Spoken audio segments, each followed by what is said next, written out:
किसी भी व्यक्ति की सहनशीलता एक खींचे हुए धागे की तरह होती है। सीमा से अधिक खींचे जाने पर टूटना तय है। आपको कौन याद करेगा? इस भीड़ भरी दुनिया में बिना मतलब के तो लोग ईश्वर को भी याद नहीं करते हैं। जिस दिन आपको पता चल गया कि आपके विचार कितना शक्तिशाली है, तो उस दिन के बाद आप कभी नकारात्मक सोच नहीं रखेंगे। ईश्वर पर यकीन रखना वो दूसरा दरवाजा खोले बिना पहला दरवाजा बंद नहीं करता है। लोगों ने कुछ दिया है तो सुनाया भी बहुत कुछ है। हे ईश्वर, एक तेरा ही दर है जहां कभी ताना नहीं मिला। मोहब्बत करने में चंद लम्हे लगते हैं, मगर ठोकर खाकर घूमने में पूरी जिंदगी निकल जाती है। मनुष्य ने जितना कुछ सीखा है यह उसके प्रमाण पत्र से पता चलता है, लेकिन कितना कुछ समझा है यह उसके संस्कार से पता चलता है। कोई थोड़ी सी तारीफ करें तो नाचने मत लग जाना, क्योंकि तारीफों के पुल के नीचे हमेशा मतलब की नदी बहती है। अपनी पीड़ा के लिए संसार को दोष मत दो, अपने मन को समझाओ, क्योंकि तुम्हारे मन का परिवर्तन ही तुम्हारे दुखों का अंत है। रिश्तों को निभाने के लिए वक्त निकालिए। कहीं ऐसा ना हो जब आपके पास वक्त हो तो रिश्ता ही न बचे।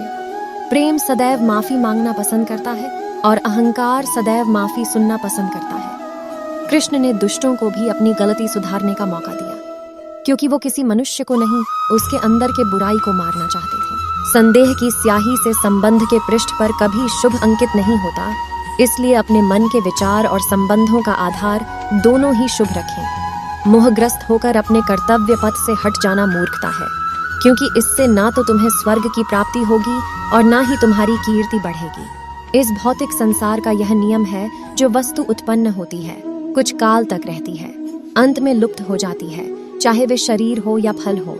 उससे मत डरो जो वास्तविक नहीं है, न कभी था न कभी होगा। जो वास्तविक है वो हमेशा था और उसे कभी नष्ट नहीं किया जा सकता। जीवन में आधे दुख इस कारण जन्म लेते हैं क्योंकि हमारी आशाएं बड़ी होती हैं। इन आशाओं का त्याग करके देखो, जीवन में सुख ही सुख है। जन्म लेने वाले के लिए मृत्यु उतनी ही निश्चित है जितना कि मृत होने वाले के लिए जन्म लेना। इसलिए जो अपरिहार्य है उस पर शोक मत करो। श्री कृष्ण ने कहा है, अगर तुम्हें किसी ने दुखी किया है तो बुरा मत मानना। लोग उसी पेड़ पर पत्थर मारते हैं जिस पेड़ पर ज्यादा मीठे फल होते हैं। अंत काल में जो मनुष्य मेरा स्मरण करते हुए देह त्याग करता है वह मेरी शरण में आता है। इसलिए मनुष्य को चाहिए कि अंत काल में मेरा चिंतन करे। यह सच बात है कि भूल करके इंसान कुछ सीखता है, परंतु इसका यह मतलब नहीं कि वह जीवन भर भूल करता रहे और कहे कि हम सीख रहे हैं।